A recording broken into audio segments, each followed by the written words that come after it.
Bluetooth connected.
Sige na. Salamat, salamat.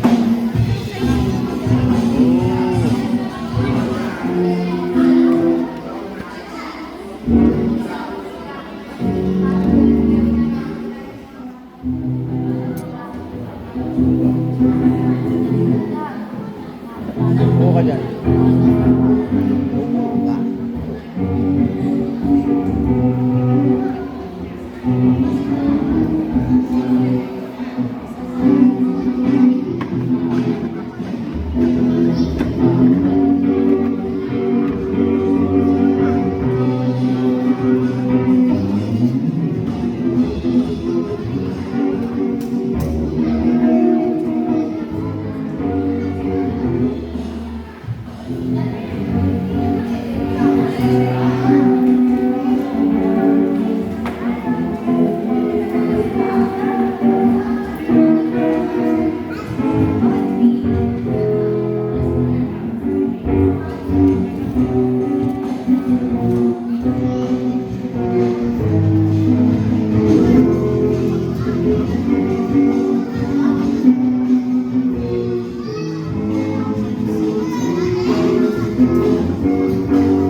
DJ, patry mo nga ng drums.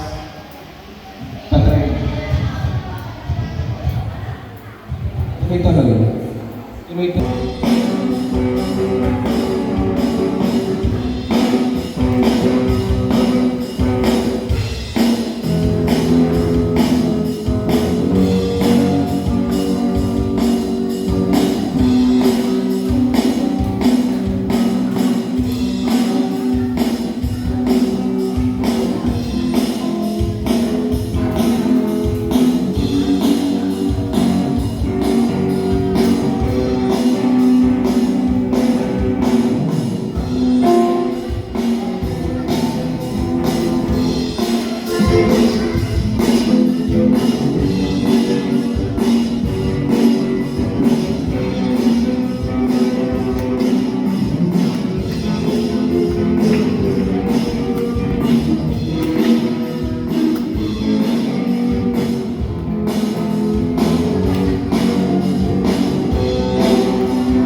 namin yan. Kang Kylie. Sino kang Kylie? Sino Kylie? Kasi na Kylie Rose. Sino po yan? Kylie Rose. Oh, sino pa? Jenna. Jenna. Sandro. Tapos? Okay na.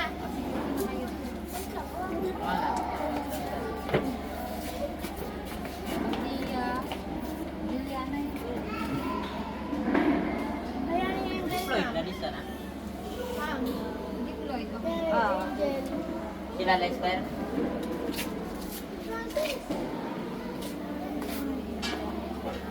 Diyan na ako.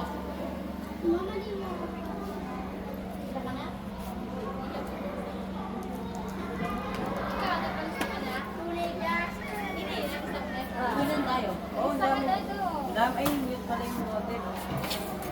Hindi yung fellowship, mga... Hindi mga...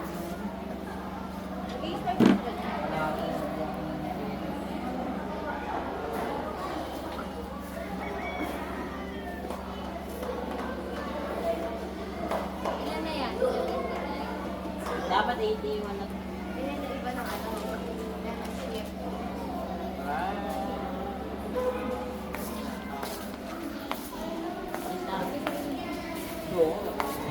Doktor.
Nasyalo natin si Kuya Eman dito sa Promised Land, Telegram. Magalo.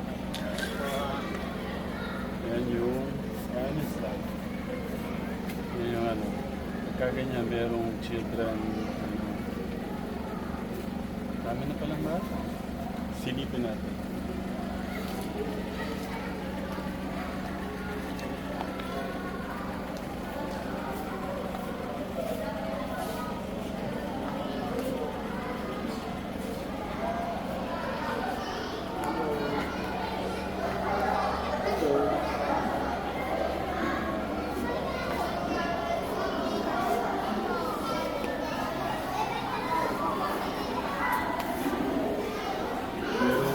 Meron po ano nga ka-telegram. Ngayon ay, anong date ngayon kuya? Sa April 13, Saturday, meron pong children fellowship. Kanina ko ka-telegram may live, kaya nandito si Kuya Eman. Pinasal na rin naman natin dito. Ano masasabi mo sa promise na? Ha? Malawak pa. Ako siya may mga hugot. Natagdagan pa yung hugot.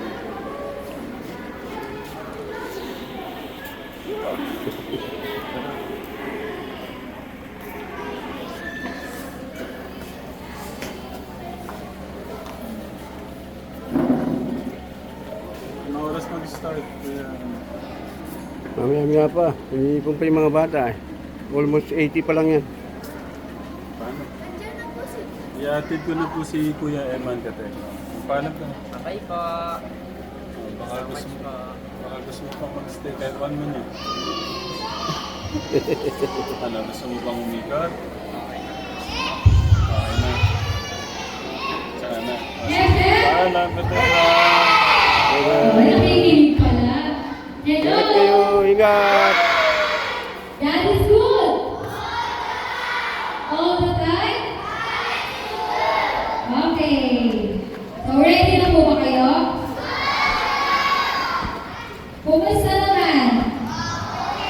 Balita ko yung iba online class. Yung iba naman half day. No, dahil napakainit, di ba? Naiinitan ba kayo ngayon? Si Audrey, hindi siya naiinitan. Tignan niyo yung tsura niya. Pawisa ko eh. Ayan. Pero alam niya, merong mas mainit na ang bata nagsisimba. Saan po mapupunta? Langit. O sabihin niyo nga sa katabi niyo. Kapatid. Congratulations. Dahil nandito ka. At wala ka doon. Ayun. Oh, excited na ba matuto? Pumalakpak na ang bata. Excited na.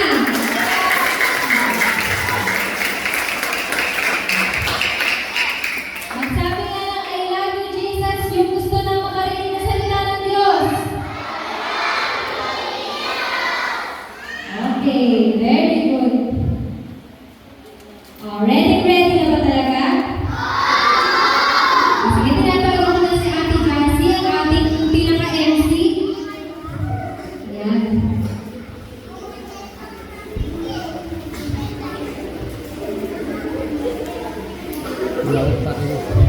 Ngayon po muna po tayo ng maayos dahil tayo magsisimula na. Isang magandang tanghali po sa ating lahat. Binati na ng po ba ngayong katabi? Sabihin niyo nga, kamusta na kapatid? Ako'y nagagalak na kasama kita ngayon.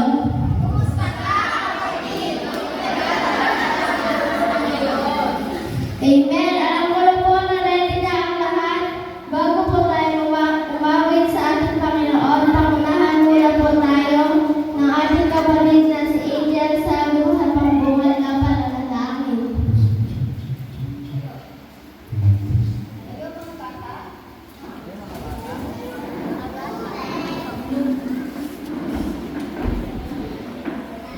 Maraming Diyos na magpapalayan sa lahat. Mabuhay nila sa meron kami. Pagpalain niyo po. Maraming Diyos na madalat magpapalayan sa lahat. Sa buhay malakas na po na meron kami sa oras na ito. Hinihingi po namin na mayroon naman upang nakagumpay ang aming gawain. Pagpalain niyo po ang araw na magkakaroon kami ng kaalaman patungkol sa iyo.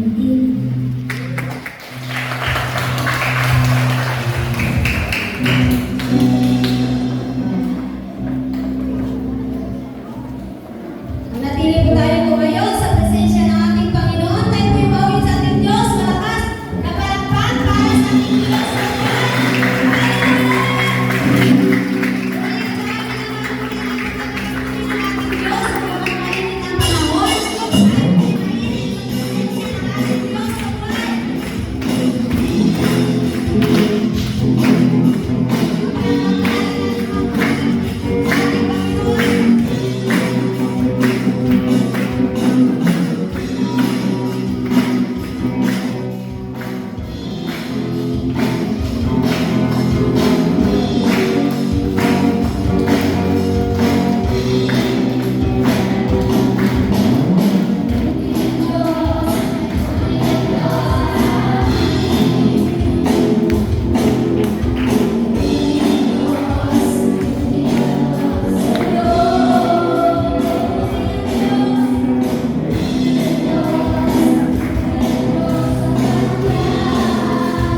Tunay nga po Panginoon, napakabuti po sa amin.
Ayun.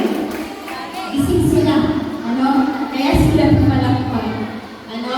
Excited na ba kayo sa hapong ito? Alam ko, excited na kayo kasi isang beses lang naman sa isang buwan nagkakaroon ng Children's Fellowship. Sino dito yung may dalang Bible? Praise God. Isa, dalawa, nasaan yung Bible mo? Nasaan yung Bible mo? Dala mo ba? O yung may dalang Bible, nasaan? Yan, kailangan, di ba, pag pumapasok kayo sa school, may dala kayong pencil, papel, notebook, crayons. Di ba? Kailangan, pag pumupunta din tayo sa church, ay dinadala natin ang ating Bible. Nasaan? Sa cellphone. Kailangan talaga yung Bible, ano? Mas maganda ay dinadala natin yung Bible natin kapag marami naman dito yung marunong magbasa, tama?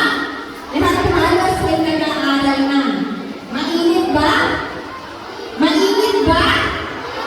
Mainit, pero mas mainit sa impyerno, sabi nga ni Ma'am Rose kanina, ano? So, alam ko, yung ganitong oras ay nakakaantok. At alam ko din na excited na kayo makinig sa salita ng Diyos. Natatandaan niyo ako sino yung nagturo ng nakaraang Children's Fellowship. Sino yung nakakaalala? Sige, sino? Sino yung nagturo ng March sa Children's Fellowship? Wala ba? Crystal. Tita Rona, very good. Okay. Meron ka, hindi ka dito. Anak ko siya, pero hindi ko siya tinuruan. Ayan. So, meron ba pa umiiyak? Kailangan ng bebe.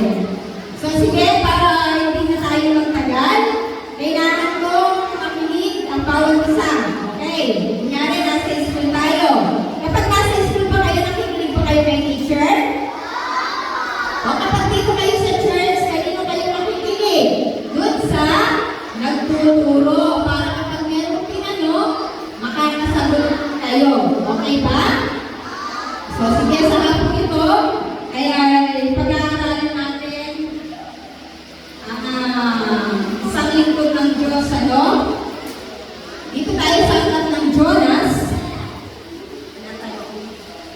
Makikinig ang lahat, okay? Walang unang magsasalita. Kapag ako ang nagtanong, saka lang kayo sasagot. Pero kailangan ko yung inyong mga tenga makinig ng mabuti. Okay? Bawal makipagdaldalan sa katabi. Kapag nakikita, meron namang tubig, saka iwasan kayo masyadong malikot. Kasi kapag malikot, lalo kayo makakaramdam ng init. Okay ba yun? Kung mga gusto uminom, meron tayong tubig doon sa lipunan. Okay? So, sige, makinig na ang lahat. Wala yung ating proyekto. So, dito tayo ngayon sa aklat ng Jonas. Sisimulan ko sa chapter 1. Papasahin ko, makinig ang lahat. Sa lipitin sa bulong ay may isang lalaking Jonas ang pangalan. Ano daw ang pangalan? Very good. Siya ay anak ni Amitai. Isang araw, sinabi sa kanya ni Yahweh, pupunta ka sa Ninive, ang malaking lungsod, at pangaralan mo ang mga nagaroon, sapagkat sukuna sa langit ang kanilang kasamaan. Sa pinagpupunta ni Yahweh si Jonas, paki-flash mo na yung Jonas chapter 1. Starting verse 1. So, inuutos ni Yahweh si Jonas na pumunta sa Ninive. Si Yahweh, siya yung ating Diyos, di ba? Kumbaga, ibang lingwahe lang ang ginamit doon. So, tutuloy ko yung pagbabasa. Sa halip na sumunod, ipinasya ni Jonas na magtago sa Tarsis, sapagkat inakala niyang malayo na iyon kay Yahweh. So, imbis na sumunod daw si Jonas, nagpasya siyang pumunta sa lugar ng Tarsis. Sapagkat inakala niya na malayo na iyon kay Yahweh.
Umalis kasi si Madam Jonas, chapter 1, starting verse 1. So sige, dikiretso ko. Ngunit sabi dito, nagpalitaw ng malakas na bagyo si Yahweh. Ano pa? Ano pa't halos mawasak ang barko. Dahil dito, sinigla ng matinding takot ang mga tripulante, kaya bawat isa'y nanalangin sa kanyang Diyos.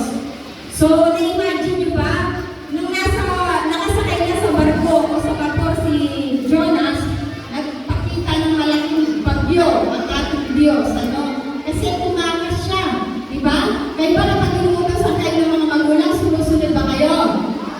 O tumatakas kayo? Ano? Ang galing sumagot, ano? So, yun. So, nung nagpakita ng malaking bagyo ang ating Diyos, sabi nga, natakot yung mga tao. Kayo ba kapag may bagyo, natatakot ba kayo? Hindi? Sino dito ang natatakot kapag malakas ang ulan at hangin? Ayun. So, kapag natatakot kayo, ano ang ginagawa ninyo? Magpe-pray. Very good. Dapat magpe-pray kayo kay Jesus. Na tumila na yung malakas na hangin at malakas na ulan. Very good si Audrey. Magpe-pray para daw bawat. Kanino magpe-pray? Very good. Magpe-pray kay Jesus. Ate, alam niyo naman na kapag tayo nagpe-pray, kanino tayo dapat mag-pray? Kanino dapat tayo manalangin? Sa ating Panginoon? Jesus. Sa Kanya kayo magpe-pray. Okay? Kapag nakakaramdam tayo ng takot, ano ang dapat natin gawin? Imbis na matakot tayo, sabi nga ay manalangin. Tama? Lahat ba ng mga bata dito nagpe-pray? Very good. Dapat pang bata kayo ay marunong na kayo manalangin sa ating Panginoong Jesucristo. Ano? Kasi sabi nga, hindi pwede tayo mabuhay sa takot. Normal lang na makaramdam tayo ng takot, pero yung mabuhay kayo sa takot ay hindi normal. Okay? Okay ba yun? So sabi nga, natakot yung mga tripulante, kaya ang ginawa nila, nanalangin sila sa kanilang Diyos. Pagkatapos, inihulog nila sa dagat ang mga kargamento para gumaan ang sasakyan. Samantala si Jonas naman daw ay hindi na natutulog sa sulok sa ibabang palapag ng barko. So habang nakakaramdam ng takot yung mga tripulante o yung mga sakay dun sa barko, si Jonas, pinutusan ng ating Diyos, mahigit daw siyang natutulog. Ako, kayo ba kapag merong malakas na hangin at bagyo, masarap ba kayong matulog?